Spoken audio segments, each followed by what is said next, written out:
तो हेलो दोस्तों, good morning. आप सब कैसे हैं? और आई होप आप सब बहुत ही अच्छे होंगे।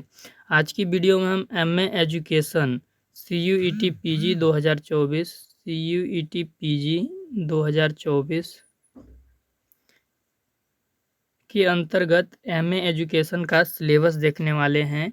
ये सिलेबस आपका ऑफिशियल सिलेबस है, CUET PG की तरफ से रिकॉग्नाइज्ड किया गया है और वही सिलेबस है आपका। यहाँ पे देख सकते हैं जितने भी अभ्यर्थी एमए एजुकेशन के लिए अप्लाई किए होंगे या अभी करना है तो कोड क्या डालेंगे, COQP16। इस कोड को वो डालेंगे अगर वो एमए एजुकेशन से एडमिशन लेना चाहते हैं। तो देख सकते हैं आप यहाँ पे ये सिलेबस और एमए एजुकेशन COQP16। काफ़ी चर्चाएं हो रही थी कि जो एमए एजुकेशन का सिलेबस है वो कैसा है, एमएड के सिलेबस से मिलता-जुलता है। तो आज इस चीज़ को हम क्लियर कर लेंगे आज के वीडियो में कि कितना मिलता-जुलता है और ये रियलिटी है या फिर ऐसे ही बोला जा रहा है। तो सारी चीज़ें आज क्लियर हो जाएँगी। अगर आप एमए एजुकेशन से तैयारी कर रहे हैं तो इस चैनल पे बने रहिए, चैनल को सब्सक्राइब कर लीजिए। वीडियो के डिस्क्रिप्शन में टेलीग्राम चैनल का लिंक होगा, तो टेलीग्राम चैनल को ज्वाइन कर लीजिए। वीडियो के डिस्क्रिप्शन में ही आपको व्हाट्सएप ग्रुप का भी लिंक मिल जाएगा, तो आप व्हाट्सएप ग्रुप को भी ज्वाइन कर लीजिए। यहाँ पर आपको एमए एजुकेशन और एमएड की तैयारी कराई जाएगी। 1 वीक के बाद आपकी क्लासेस स्टार्ट होने वाली हैं और एक क्लासेस आपकी बहुत ही क्वालिटी वाली होंगी। तो आप देख सकते हैं कि आप अगर एमए एजुकेशन से तैयारी कर रहे हैं तो टोटल 75 क्वेश्चन का एक पेपर आपको देना होगा और ये पेपर आपका इस सब्जेक्ट स्पेसिफिक नॉलेज से होगा, यानी एजुकेशन से होगा। ऑल क्वेश्चन आर कंपलसरी होंगे, सभी क्वेश्चन को करना आपके लिए कंपलसरी है। द क्वेश्चन विल बी बाइलैंग्वेज होगा, इंग्लिश में भी होगा और हिंदी में भी होगा। इतनी चीज़ें आप देख लिए। अब हम सिलेबस को देखना स्टार्ट करते हैं। सबसे पहले तो ये देख लेते हैं कि टोटल कुल कितना यूनिट है, उसके हिसाब से टाइम देकर आपको समझाने का प्रयास करेंगे। तो टोटल आपका 15 चैप्टर है, मतलब कि 15 चैप्टर आपको पढ़ना होगा, या कह सकते हैं 15 यूनिट, 15 चैप्टर ही बोलिए क्योंकि यहाँ पे यूनिट दिया नहीं है। ठीक, तो देखिए सबसे पहला जो आपको पढ़ना है वो क्या है। मैं जो चीज़ एमएड के एंट्रेंस वाले सिलेबस से मैच होती होंगी मैं वहाँ पे बोल दूंगा कि ये वाला आप एमएड की क्लास में ही पढ़ लीजिएगा। अदरवाइज जो चीज़ें नहीं मैच होती होंगी वो मैं बताऊंगा कि इसकी क्लास में अलग से लूँगा। तो देखिए, एजुकेशन एंड फिलॉसफी, शिक्षा और दर्शन। नेचर जानना है, मीनिंग ऑफ एजुकेशन, शिक्षा के मीनिंग जानना है। Relationship between philosophy and education, ये सारा चीज़ मैं एमएड एंट्रेंस के क्लास में कवर करा दूंगा क्योंकि एमएड एंट्रेंस वालों का भी सिलेबस ये मिलता जुलता है। तो ये आप एमएड एंट्रेंस वालों की क्लास वाली ही वीडियो आप देखना, 1 वीक के बाद क्लासेस स्टार्ट होंगी। और बाकी जो आपका PYQ होगा, प्रीवियस ईयर क्वेश्चन होगा, वो मैं अलग से करा दूंगा एमए एजुकेशन वालों का, तो आप लोग को पता चल जाएगा कि क्वेश्चन कितने डिफरेंट आते हैं फ्रॉम एमएड एंट्रेंस। देखिए दूसरा जो चैप्टर है आपका मेजर फिलोसफीज ऑफ एजुकेशन। जो मेजर फिलोसफीज हैं हमारे यहाँ की, जो दर्शन की विचारधारा हैं, मुख्य विचारधारा हैं, उनको आपको पढ़ना होगा। नेचुरलिज्म, आइडियलिज्म, प्रैग्मेटिज्म, ये भी मैं तीनों एमएड एंट्रेंस में पढ़ाऊँगा। पहले से भी इन तीनों की वीडियो इस चैनल पे अपलोड है, प्लेलिस्ट में है, तो आप देख सकते हैं। और इसके बाद आपका जो तीसरा चैप्टर है आपका वो है educational thinker and there contribution in developing principle of education.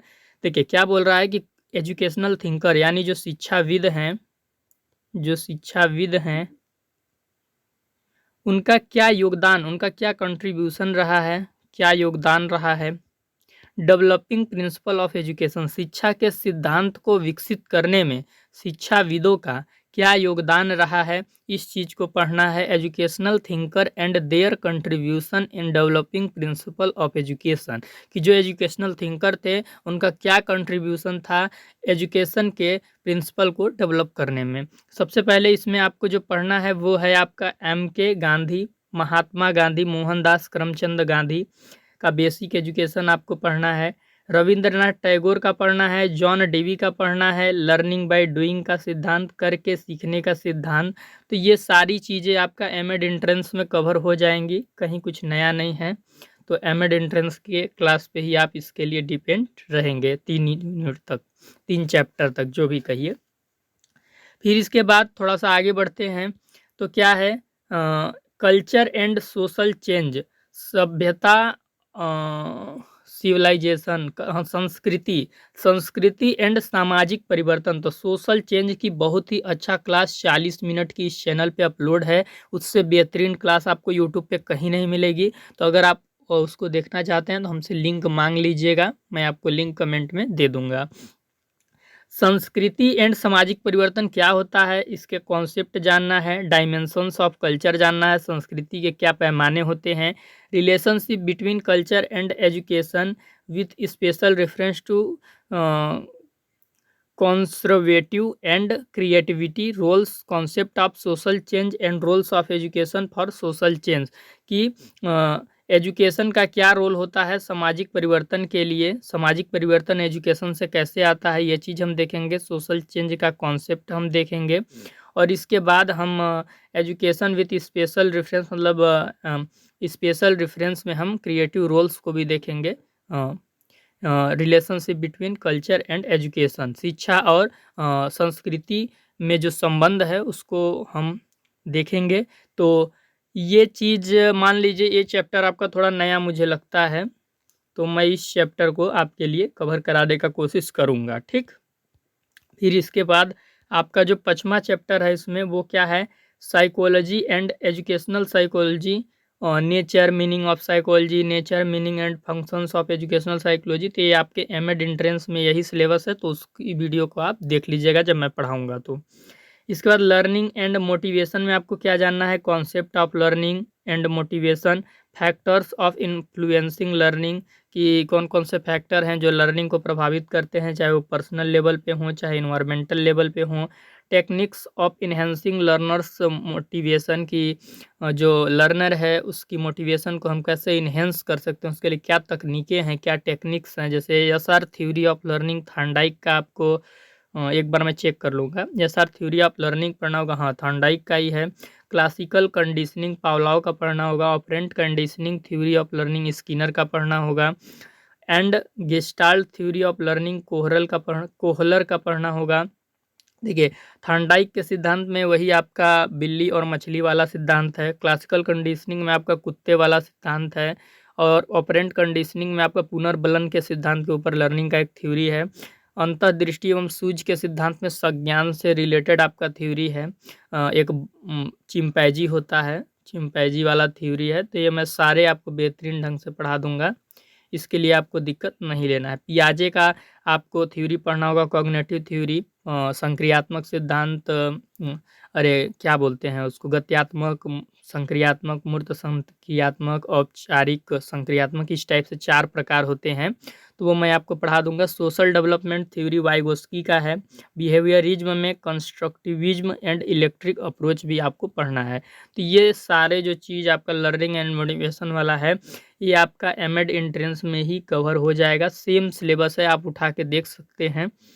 जो चीज़ अलग होंगी उसके लिए मैं अलग क्लास लेकर पढ़ाऊँगा, अदरवाइज़ अलग अलग क्लास लेने का क्या मतलब है, क्योंकि समय की हमारे पास रिक्तता है, हमारा एग्ज़ाम बहुत ही फास्ट होने वाला है। ग्रोथ एंड डेवलपमेंट में आपको concept, stage development, role of heredity and environmental in the development of individual, तो ये चीज़ आपको ग्रोथ, अभिवृद्धि और डेवलपमेंट के सिद्धांत में पढ़ना है। तो ये ग्रोथ और डेवलपमेंट होता क्या है, डेवलपमेंट आपका एक बड़ा टास्क हो गया, या कह सकते हैं बड़ा टर्म हो गया डेवलपमेंट, और इसी के अंदर आपका ग्रोथ शामिल होता है, इसी के अंदर आपका ग्रोथ शामिल होता है। फिर हेरिडिटी की बात कर लें तो वो भी इसी के अंदर आता है, मैच्योरिटी भी इसी के अंदर आता है, लर्निंग भी इसी के अंदर आता है। तो यानी सारी चीज़ें किस में आती हैं, डेवलपमेंट में। तो डेवलपमेंट हमारा एक ब्रॉड टर्म हो जाता है। तो अगर ये आपका एमएड एंट्रेंस में नहीं होगा तो मैं अलग से इसकी क्लास ले दूंगा, वरना आप उसको देख लीजिएगा। इसके बाद 8वां चैप्टर है इंटेलिजेंस। इंटेलिजेंस में आपको nature, meaning, measurement of intelligence, concept of IQ, verbal, non verbal, performance test, two factor theory Spearman का पढ़ना है, मल्टी फैक्टर थ्योरी थ्रस्टन का पढ़ना है, स्ट्रक्चर ऑफ इंटेलेक्ट गिलफोर्ड का पढ़ना है, बहुबुद्धि का सिद्धांत, और फिर इसके बाद मल्टीपल इंटेलिजेंस गार्डनर का पढ़ना है। तो ये चीज़ आपका मेरे ख्याल से एमएड एंट्रेंस में शामिल है, तो मैं उसको वहाँ पे कवर करा दूंगा। फिर इसके बाद 9वें चैप्टर में आ जाते हैं। 9वें में क्या है, पर्सनालिटी यानी व्यक्तित्व, मीनिंग जानना है, nature and development of personality जानना है कि व्यक्तित्व का विकास कैसे होता है, बायोलॉजिकल या socio culture determines a brief overview of trade theory of personality, Allport का जो थ्योरी है वो हम देखेंगे, factor theory of personality cattle का है, psycho analytical theory of personality fraud का बहुत ही मोस्ट इम्पॉर्टेंट है तो इसको हम देखेंगे, मैस्लो का hierarchy of needs and their educational implication देख लेंगे हम मैस्लो का क्या थ्योरी है। फिर इसके बाद करंट इशू, और ये चीज़ मैं आपको बता दूं कि ये आपका एमएड एंट्रेंस में कवर हो जाएगा, ये सारा चीज़ उससे मैचिंग है। फिर इसके बाद करंट इशू मतलब क्या होता है, वर्तमान मुद्दे कह सकते हैं इसको, आप हिंदी में क्या बोल सकते हैं, वर्तमान मुद्दे। तो करंट इशू में क्या हो जाएगा, universalisation of elementary education with special reference to Sarva Shiksha Abhiyan, SSA आपको पढ़ना है। एसएसए मैंने पहले भी इस चैनल पे पढ़ा रखा है, देखना होगा तो लिंक मांग लीजिएगा। एजुकेशन फिर भी मैं पढ़ाऊँगा, ऐसा नहीं है, मैं पढ़ाऊँगा। Education of children with special needs, women's education, education of weaker section, right to education, पूरा एमएड एंट्रेंस का टॉपिक है तो उसको आप देख लीजिएगा जब मैं पढ़ाऊँगा तो। टीचिंग प्रोसेस कि शिक्षण की प्रक्रिया क्या है भैया, शिक्षण की प्रक्रिया क्या है, टीचिंग प्रोसेस। इसमें कॉन्सेप्ट ऑफ टीचिंग जानना है कि भैया टीचिंग की अवधारणा क्या है। एक ज़्यादा नॉलेज वाला व्यक्ति कम नॉलेज वाले व्यक्ति को क्या करता है, ज्ञान का स्थानांतरण करता है। कैरेक्टरिस्टिक्स जानना है, फंक्शंस ऑफ टीचिंग जानना है, प्रिंसिपल मैक्सिम्स ऑफ टीचिंग, ये सारी चीज़ें एमएड एंट्रेंस में है तो आपको वहीं पे देख लेना है। इसके बाद आपका क्या है, टेक्निक्स ऑफ टीचर प्रिपरेशन कि आप यदि किसी भी टीचर ट्रेनिंग को हमें टीचर बनाना है तो उसके लिए क्या प्रिपरेशन होती है, क्या तैयारियां होती हैं। हम उसे माइक्रो टीचिंग कराते हैं तो हम माइक्रो टीचिंग के सारे चीज़ों को देखेंगे, nature, meaning, main preposition, phases, step, merit, limitation, simulate. उसके बाद हम अभिरूपित शिक्षण भी कराते हैं या कह सकते हैं भूमिका आधार शिक्षण कराते हैं, तो सिमुलेटेड टीचिंग के बारे में हम जानेंगे, रोल प्ले टीचिंग जिसको हम बोलते हैं। फिर इसके बाद हम प्रोग्राम लर्निंग के बारे में जानेंगे कि अभिक्रमित अनुदेशन क्या होता है, ये किस प्रकार से इससे लर्निंग को बढ़ाया जा सकता है, लर्निंग को इनक्रीज किया जा सकता है, वो चीज़ हम यहाँ पे देखेंगे। और इसके बाद इसमें हम लर्निंग के principle, development and programme instruction वही है तो मैं वो चीज़ें आपको बता दूंगा। इसके बाद taxonomy of educational objective, Bloom taxonomy का ऑब्जेक्टिव लिखने का एक सिद्धांत है। जैसे कि आप जब लेसन प्लान बनाते हो तो विशिष्ट उद्देश्य आप लिखते हो, स्पेसिफिक ऑब्जेक्टिव, तो उसमें आपको 3 स्तर पे लिखना होता है। वो होता है ज्ञानात्मक, भावात्मक, क्रियात्मक, जिसको हम इंग्लिश में यदि बोलें तो क्या बोल सकते हैं, कॉग्निटिव, अफेक्टिव, साइकोमोटर डोमेन, ये सब बोल सकते हैं। तो Bloom taxonomy of instructional objective, cognitive, affective, psychomotor domain से मैंने पहले भी पढ़ाया हुआ है, यदि आपको लिंक चाहिए होगा तो बता दीजिएगा, वरना मैं इस बार भी नए तरीके से पढ़ाऊंगा। लेकिन जो चीज़ें मैं चाहता हूं कि पहले से मैंने पढ़ा दी है वो भी अच्छे वे में पढ़ाई है, तो एक बार उसको जाके देखिए आप, क्योंकि मैं फिर से भी पढ़ाऊंगा तो वही चीज़ें पढ़ाऊंगा, कुछ नया तो पढ़ाऊंगा नहीं। तो जो चीज़ पहले से इस चैनल पे अपलोड है उसका आप लोग फ़ायदा उठाइए, देखिए, अपने नोट्स बनाइए, एमसीक्यू तैयार कीजिए कि कैसे एमसीक्यू आ सकते हैं, प्रीवियस ईयर के क्वेश्चन पेपर सॉल्व कीजिए। तो ये सब आपको करना पड़ेगा, मेहनत थोड़ा सा करना पड़ेगा। फिर इसके बाद ये चीज़ भी इसमें देखना है कि preparation of lesson planning, lesson plan कैसे प्रिपेयर किया जाता है, मीनिंग एंड सिग्निफिकेंस, महत्व क्या होता है लेसन प्लानिंग का, lesson plan in constructivist approach कि लेसन प्लान किस प्रकार से निर्माण की दृष्टिकोण से महत्वपूर्ण होता है, ये चीज़ हम देखेंगे। फिर इसके बाद मेथड्स ऑफ टीचिंग, शिक्षण के कुछ हम नियमों को जानेंगे कि प्ले वे मेथड क्या है, खेल विधि से कैसे पढ़ाया जाता है, प्रोजेक्ट विधि क्या है, डिस्कशंस मेथड यानी चर्चा विधि क्या है, ह्यूरिस्टिक मेथड क्या है, एक्टिविटी मेथड क्या है, कोऑपरेटिव लर्निंग क्या है, ये चीज़। फिर इसके बाद सबसे लास्ट चैप्टर जो आपका है, मैं थोड़ा जूम कर देता हूँ आपको अच्छे से दिखाई देगा, तो वो क्या है, बेसिक्स इन आईसीटी। आईसीटी मतलब क्या होता है? इंफॉर्मेशन कम्युनिकेशन टेक्नोलॉजी, इस टाइप से इसका कुछ फुल फॉर्म है, आप चेक कीजिएगा। यानी अगर हिंदी में पूछा जाए तो इस प्रकार का होता है, सूचना एवं संचार प्रौद्योगिकी, इस प्रकार से होता है। आप एक बार या तकनीकी, सूचना एवं संचार तकनीकी, एक बार आप चेक कर लीजिएगा, ठीक ना। ICT basic in ICT multimedia approach आपको जानना होगा। Use of ICT in teaching learning process, मतलब आपको इसमें कुल मिला के ये देखना है कि जो टीचिंग लर्निंग प्रोसेस होता है उसमें आप टीचिंग लर्निंग प्रोसेस में आईसीटी का कैसे उपयोग कर सकते हैं, टेक्निकल वे में आप कैसे आईसीटी का उपयोग कर सकते हैं। तो एक बार मैं फिर से आपसे को बता दे रहा हूँ कि अलग से एमए एजुकेशन के लिए जो इसमें से मैं क्लास ले सकता हूँ, लेने लायक क्लास कौन-कौन है, तो एक चौथा चैप्टर आपका मैं ले लूँ, और इसके बाद आपको ग्रोथ एंड डेवलपमेंट यदि एमएड में नहीं होगा तो मैं ले लूँगा, और फिर इसके बाद आपका लेसन प्लान आपका शायद एमएड में नहीं है, ये ब्लूम टेक्सोनॉमी वाला नहीं है, तो 13वां चैप्टर मैं पढ़ाऊँगा।